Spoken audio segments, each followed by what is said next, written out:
68페이지에 공유물 분할입니다. 예, 결국 뭐 공유자들 간에 이렇게 그 다툼이 있을 수밖에 없습니다. 같이 어떤 자기의 특정 지분이 아니라 특정 지분이라도 사실은 서로 간에 생각이 안 맞게 될 때는 특정 부분이라고 하더라도 힘들 텐데 이 특정 부분이 아닌 관념적인 어떤 지분 비율 이게 따라서 물건 하나를 소유하고 있을 때는 당연히 다툼이 생기지 않겠습니까? 그럼 결국 그럴 경우에 분할을 할 수 있는 방법을 열어둘 수밖에 없고 우리 지금 민법도 그 가능성을 아주 널리 인정을 하고 있습니다. 근데 이제 공유물 분할은 되느냐 안 되느냐라는 사원은 된다라고 보시면 되고, 그러면 된다면 어떻게 되느냐 하는 부분이 결국은 우리가 좀 유심히 살펴봐야 될 어떤 논점이 아닌가 싶어요.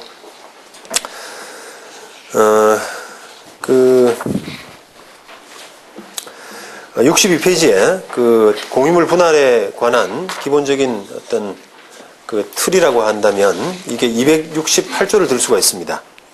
공유자는 공유물의 분할을 청구할 수 있다. 그러나 5년 내의 기간으로 분할하지 않을 것을 약정할 수 있다. 이런 정도인데요. 공유자가 이 공유물의 분할을 청구할 수 있는 권리는 형성권이라고 합니다. 그래서 일단 조금 개념이 낯서신 분들도 있을 텐데 그냥 그대로 그냥 이해해 두시면 되겠어요. 63페이지에 공유물 분할을 이제 제한하는 경우도 있습니다. 그래서 아까 말씀드린 것처럼 268조 1항 단서에서 분할하지 않을 것을 약정할 수가 있고요. 그 다음에 부동산 등기법에는 그것을 이제 등기하도록 그렇게 요구하고 있어요. 그래서 그건 넘어가고, 그 다음에 대법원 75년 사례도 뭐 비슷한 사례입니다. 그 다음에 이런 법률 행위, 당사자 간의 계약에 의한, 합의에 의한 제한이 아니라 법률에서 공유물 분할을 뭐 제한하고 있는 경우도 있습니다. 한 채의 건물을 구분 소유하는 경우에 공용 부분, 그 다음에 경계에 설치된 공용의 경계표, 담, 그 다음 국어 이런 것들이 안 되죠. 쭉 넘어가시고요. 그 다음에 78페이지에 분할의 방법입니다. 결국 분할의 방법을 이야기할 때는 우리가 이제 협의해서 서로 합의해서 하는 분할하는 협의 분할. 그 다음에 협의가 잘 안 될 때는 재판으로 분할하는 재판상 분할. 이렇게 나눕니다. 그리고 또 협의하는 분할 방법에 따라서 이건 아까 협의해서 분할할 거냐 재판에서 분할할 거냐라는 부분은 어떻게 보면 분할의 하나의 절차적인 문제라고 할 수 있죠. 그러면 절차적인 문제라는 측면이 아니라 어떤 방법으로 할 거냐. 그러니까 현물을 이렇게 딱 쪼개느냐. 현물 분할. 안 그러면은 다른 사람한테 아예 팔아서 그 대금을 나눠 가질 거냐. 대금 분할. 그 다음에 다른 사람한테, 다른 공유자한테 돈 좀 주고, 돈을 주고 자기는 그냥 살 거냐. 가격 분할. 이런 것들이 이제 어떤 분할의 방법적인 측면입니다. 그런 부분들을 민법에서 인정을 하고 있는데요. 일단은 분할의 절차라는 측면에서 먼저 보시겠어요. 그러면은 이 절차적인 측면에서는 협의해서 분할할 수도 있고 이게 재판상 분할을 할 수 있는데 우리 제도적으로는 협의 분할이 이제 원칙입니다. 그래서 79페이지 보시면 이 분할 청구는 아까 말씀드린 것처럼 이게 분할 자체가 여러 사람들, 만약에 공유자가 3명이다라고 하면은 그 3명의 모두가 참여해야만 공유 분할의 어떤 목적, 이런 것들이 달성이 되기 때문에 이 협의 분할에 있어서도 공유자 전원이 참석해야 됩니다. 전원이. 따라서 공유자 전원이 참석하지 않으면 그 분할 절차는 무효가 됩니다. 이런 논리는 재판상 분할에 있어서도 마찬가지예요. 따라서 이런 공유물 분할 소송은 그 필수적 공동소송이라고 하죠. 그런데 이 협의에 의한 분할은 재판상 분할과 좀 다른 측면이 있는 것이, 재판은 어쨌든 법에 딱 법이 이제 정해놓은 바가 있거든요. 정해놓은 바가 있어요. 그래서 일단은 현물 분할을 원칙으로 하고, 안 되면 경매를 통해서 분할하라. 이렇게 딱 법이 정해져 있습니다. 재판할 때는. 근데 협의에 의한 분할할 때는 비교적 자유로워요. 자유롭습니다. 그러니까 현물 분할을 원칙으로 하지 않고 그냥 너하고 내하고 뜻이 맞으면 뭐 바로 경매로 팔자든지, 안 그러면 다른 사람한테 팔자든지, 안 그러면 너가 그냥 다 가지고 내한테 얼마를 주라든지, 이런 식의 조금 그 틀에 얽매이지 않은 그런 분할이 다 가능하다는 겁니다. 그런데 이 재판상 분할은 이 공유물 분할 소송이라고 하는데, 요것들은 분할하는 틀이 법으로 정해져 있습니다. 만약에 그게 안 되면 법관이 마음대로 해버리잖아요. 법관이 그냥 쉽게 좀 시쳇말로 하면은 법관 꼴리는 대로, 마음 내키는 대로 막 해버리면 안 되지 않습니까? 그러니까 이거는 현물 분할을 하는 것이 원칙인데도 불구하고 너 마음에 안 드니까 경매로 팔아버려. 너 둘 다 마음에 안 든다. 이래버리면 안 되지 않습니까? 그러니까 그 재판상 분할은 딱 요건이 비교적 정해져 있습니다. 그렇지만 다른 재판에 비해서는 훨씬 더 재판관의 법원의 재량이 큽니다. 재량이 커요. 그래서 이 재판은 아까 우리가 형성권이라고 했는데, 이제 공유물 분할을 할 수 있는 공유물 분할 청구권 형성권이라고 했는데, 이 법원의 분할을 함에 있어서 법원의 재량이 아주 크기 때문에 이걸 이론상으로 형식적 형성의 소라고 합니다. 공유물 분할하는 소송을 형식적 형성의 소라고 합니다. 그 다음에 86페이지 이 성질에 관해서 조금 전에 말씀드린 것처럼 이런 공유물 분할 소송은 기존의 공유관계를 폐지하고 각자가 단독 소유권을 취득하는 법률관계를 형성한다는 점에서 성질상 형성의 소라고 한다. 이렇게 합니다. 그러니까 조금 이제 개념을 조금 설명을 드리면, 이게 법을 좀 전공하신 분 아니면은 이런 개념이 조금 제대로 잡히지가 않았어요. 우리가 예를 들어서 돈을 달라라고 한번 생각해 보세요. 내가 돈을 빌려줬는데 저 사람이 돈을 안 준다. 그러면은 돈 달라고 하는 소송을 한단 말이죠. 그러면 그 소송은 권리라는 것이 이미 돈을 빌려줬으니까 받을 권리라는 것은 이미 돼 있어요. 그죠? 근데 그게 이제 상대방이 인정하지 않는다거나, 권리 관계는 분명히 있는데 상대방이 나는 돈 빌린 적 없다, 인정 안 한다거나, 또는 인정은 하지만 이게 남의 재산을 집행하기 위해서는 어떤 채무명의, 판결이 필요하잖아요. 그냥 돈 빌려줬다고 해서 바로 경매해서 넘길 수는 없는 거 아니겠습니까? 그러니까 그 판결을 받아서, 판결에 따라서 그 판결문을 가지고 경매를 집어넣는 이런 절차를 밟기 위해서 판결이 필요한 거거든요. 그래서 이런 돈 빌려줘서 판결 받는 부분을 이행의소라고 해요. 이행의소. 근데 그거는 이행의소냐 형성의소냐 하는 부분은 이게 권리 관계가 이미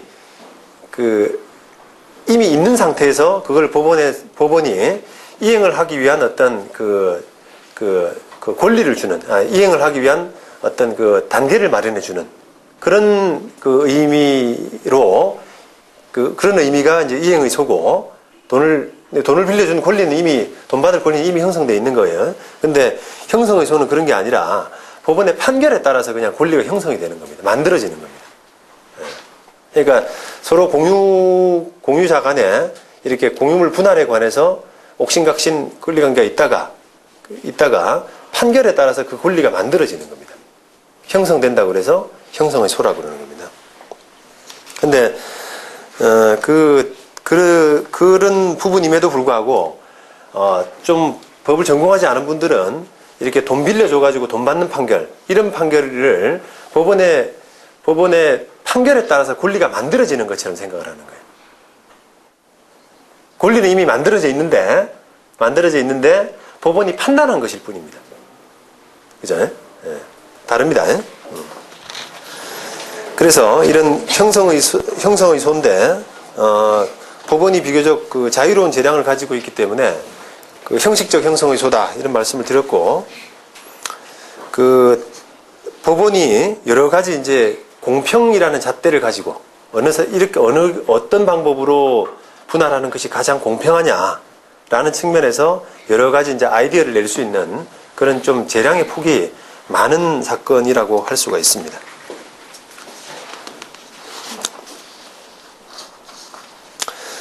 그 다음에 91페이지 소위 당사자, 이거는 필수적 공동소송이라고 말씀을 드렸죠. 그래서 공유자 전원이 당사자가 되어야 된다.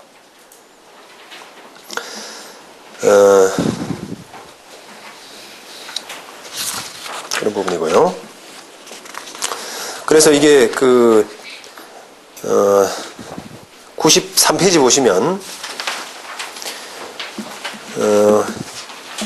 이런 공유물 분할 사건은 만약에 이게 어떤 공유물을 좀 분할해야겠다는 부분을 염두에 두시고 만약에 어떤 공유물을 취득하시게 되면은 결국은 나중에 분할 소송이라는 합의가 안 될 때는 분할 소송을 거칠 수밖에 없는데, 이 분할 소송 절차 과정에서 이게 어떤 분이 아까 시간이 얼마나 걸리냐고 물어보셨는데, 공유물 분할을 적어도 염두에 둔다 그러면 나머지 공유자들의 수 같은 거를 좀 생각을 하셔야 돼요. 수. 이게 소송의 특성 자체가 필수적 공동소송이기 때문에 모든 사람한테 다 송달이 되고 그 소송 당사자로서 이렇게 정해져야만 판결을 받을 수가 있어요. 만약에 이게 수가 100명이다. 공유자 수가 땅인데, 아주 큰 땅인데 100명인 지분이 나왔다. 그래서 낙찰을 받았는데 여의치가 않아가지고 100명짜리 어떻게 그걸 하겠어요? 자기가 특정 부분 쓸 수도 없고 이런 상태가 아닙니까? 그러면은 분할을 해야 되는데 나머지 99명을 상대로 피고로 해가지고 소송을 집어넣어야 된다는 소리입니다. 그래서 그럴 경우에는 상당히 이게 시간적인 측면에서 볼 때는 송달하는데 벌써 몇 개월이 걸립니다. 우리가 보통 일반적인 그냥 평이한 소송을 기준으로 할 때 소송은 한 6개월 정도 보는 겁니다. 평이한 소송에서 한 6개월 정도 보는데, 이게 송달이 잘 안 되고 하면은 소송이 막 시간이 너무 늘어나 버려요. 1년 6개월, 2년 이런 식 갑니다. 일단 우리가 재판에서는 송달이 가장 기본이거든요. 송달이. 소장 송달이 돼야만 소송 시작이 되는데, 소장 송달이 안 되면은 진행하기가 어려워요. 물론 이제 공시송달이라는 제도가 있는데, 그거는 공시송달 요건이 여러 가지 맞아야 되기 때문에 법원이 함부로 해줄 수는 없죠. 그래서 공유자 수가 지나치게 많은 경우, 이런 걸 좀 피하셔야 되고, 또 등기부에 보면 이게 사람이 나머지 공유자들의 인적사항이 아주 불분명한 경우가 많아요. 저기 어디 신촌에도 그런 경우 많더라고요. 대현동이죠, 거기가. 거기 보면은 일제시대 사람들 있잖아요. 그 사람 아무래도 돌아가신 것 같은데 아직까지 등기부에 남아있고 정리가 안 되는 이런 경우들. 그렇다 그러면 그 사람을 제껴놓고 무작정 그냥 판단할 수는 없거든요. 그럼 그 사람이 죽었는지 살았는지, 죽었다 그러면 상속인이 누군지, 이런 것들을 찾아가지고 특정해서 소장을 날려야 되는데 그 절차가 쉽지가 않습니다. 그럼 벌써 이게 우리 소송이란 게 이제 당사자 특정해서 권리관계 다툼을 하는 거기서 에너지를 써야 되는데, 당사자 특정이 안 돼가지고 처음 첫 단계부터 당사자 특정이 일본 사람 이름 써 있고 이러면은 골치 아파하게 되는 거예요. 그래서 이런 부분들은 조금 우리 수익성 차원에서 나중에 투자해서 지분 받고 자르고 팔고 하는 그런 수익성 차원에서는 조금 떨어지는 경우라고 할 수가 있죠. 그런 걸 좀 문제를 생각을 좀 하셔야 됩니다. 94페이지. 재판으로 이제 분할을 할 때는 분할의 원칙이 일단은 현물 분할입니다. 현물 분할. 그게 안 될 때는 다른 이제 대금 분할, 경매를 통한 분할로 하는데 현물 분할을 할 때 이제 공평하고 합리적으로 이렇게 분할을 해야 되죠. 그래서 현물 분할로 판결이 나는 그 주문, 재판의 주문 그 표시를 이렇게 드렸어요. 대구 어떤 땅에 대해서 요런 기역 부분은 원고 소유로, 그 다음에 요런 니은 부분은 피고 소유로 분할한다. 이렇게 판결이 나요.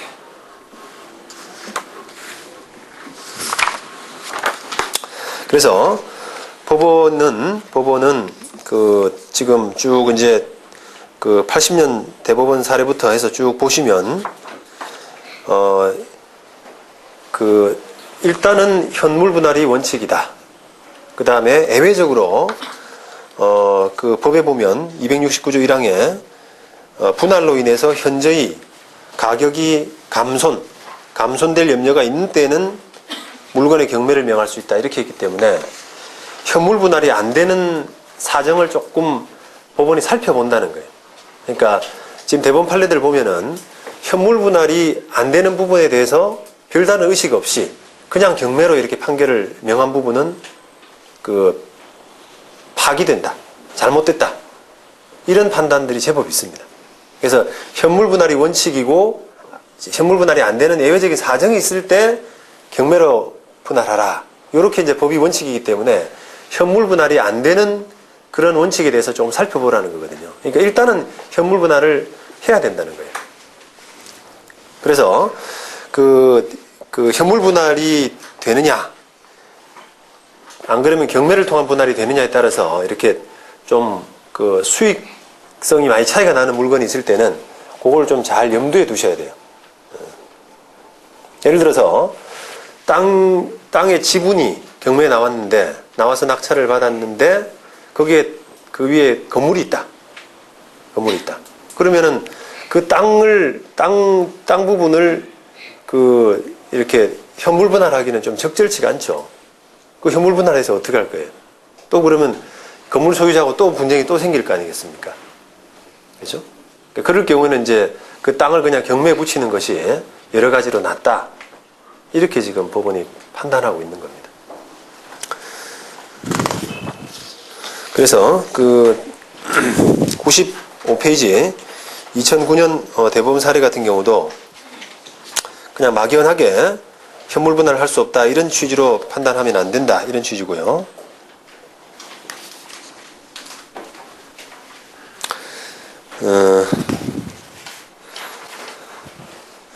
그 다음에 그 다음 페이지 96페이지에 수원지방법원 여주지원 사례 같은 경우는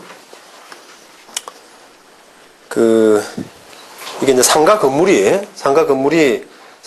대해서 현물 분할을 해달라 이런 이제 소송이 들어왔는데 상대방에서는 이 상가 건물이 현물 분할로 할 수 없는 구분소유권 대상이 안 되는 그런 건물이다 그렇게 항변을 했는데 법원이 여러 가지로 볼 때 이건 구분소유권의 대상이기 때문에 현물 분할을 할 수 있다 이런 식으로 판단한 겁니다.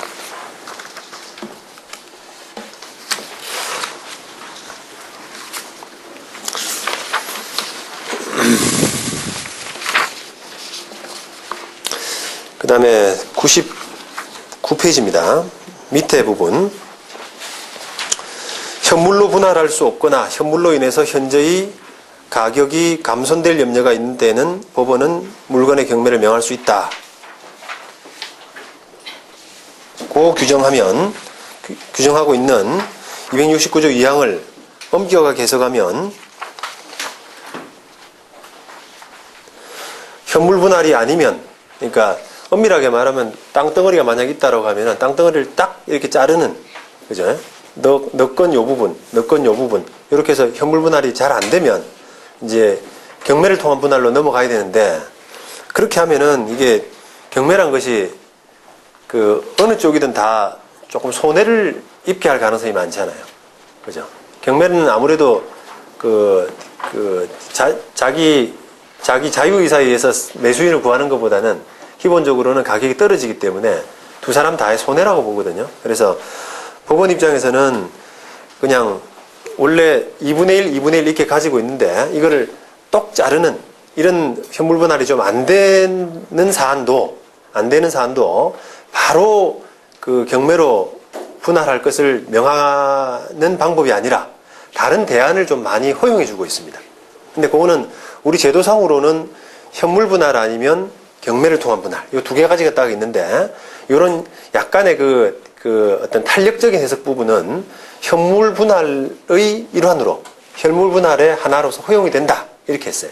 근데 그게 뭐냐면, 예를 들어서, 세 사람, A, B, C, 이렇게 세 사람이 3분의 1씩 가지고 있습니다. 그런데 A가 BC 상대로 분할해달라. 이렇게 했을 때, 원래는 공유 분할 제도로 따지면 A 요 부분, B 요 부분, C 요 부분 이렇게 잘라야 되는데, 구하는 A만 그냥 한 덩어리, 한 뭉텅이 이렇게 자르고, BC는 그냥 공유로 묶는. 무슨 뜻인지 아시겠죠? BC 안 자르고, BC는 그냥 공유로 묶어버리는. 이런 식의 분할도 가능하다고 보고요. 그 다음에, 2분의 1, 2분의 1인데, 2분의 1, 2분의 1인데, A, B 2분의 1인데, 딱 자르기가 묘해요. 이게 그렇지가 않단 말이에요. 뭐, 예를 들어서 중간에 길이 들어와 있다든지, 그래가지고, 딱 자르기가 묘해가지고, A한테는 한 3분의 2를 주고, B한테는 한 3분의 1을 주는 것, 그렇게 자르는 것이 딱 맞아 보여요. 근데 그렇게 하면은 돈 차이가 생기잖아요. 이제? 돈 차이가 생겨요. 그러니까, 물론, 요 말씀 전제로 하기 전에, 현물 분할을 할 때, 현물 분할, 그러니까 2분의 1, 2분의 1 지분을 가지고 있다면, 지분대로 잘라야 되는데, 그 지분이라고 하는 부분은 면적의 기준이 아닙니다. 면적의 기준이 아니라 가액 기준이에요. 가격이 2분의 1, 2분의 1 정도로 따르는 것이 맞다라고 봅니다. 근데 그렇게 되는데, 그게 원칙인데, 만약에 이게 딱 가격대로 2분의 1씩 안 잘리는 거예요. 자르다 보니까 그냥 1층은 예를 들어서 1층은 A, 2층은 B 이렇게 건물을 자르는 것이 맞아 보이거든요. 근데 그렇게 하게 되면은 A가 좀 가격을 B한테 더 줘야 되는, 1층이 가격이 더 나가니까 더 줘야 되는 이런 부분도 현물 분할의 한 방법으로서 가능하다.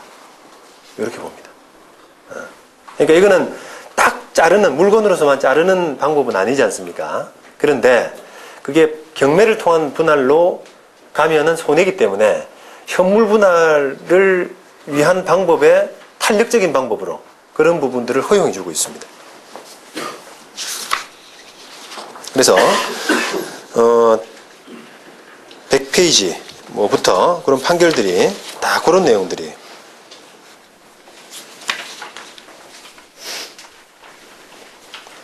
그 다음에 102페이지 보시면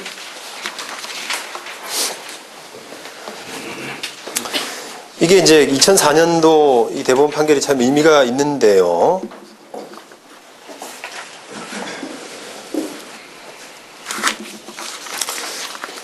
지금까지는 제가 현물 분할이라고 할 때 현물만 딱 하거나 안 그러면은 현물을 주면서 부족한 부분은 돈으로 조금 메꾸거나 이런 부분이 이제 가능하다고 말씀드렸는데 2004년 이 대법원 판결은 그냥 가져오고 한 사람이 다 가져오고 돈만 주는 것도 현물 분할의 한 방법이다. 이게 허용된다라고 판단한 첫 번째 사례예요. 이 판결이 2004년 대법원 판결이. 근데 이 판결을 보시면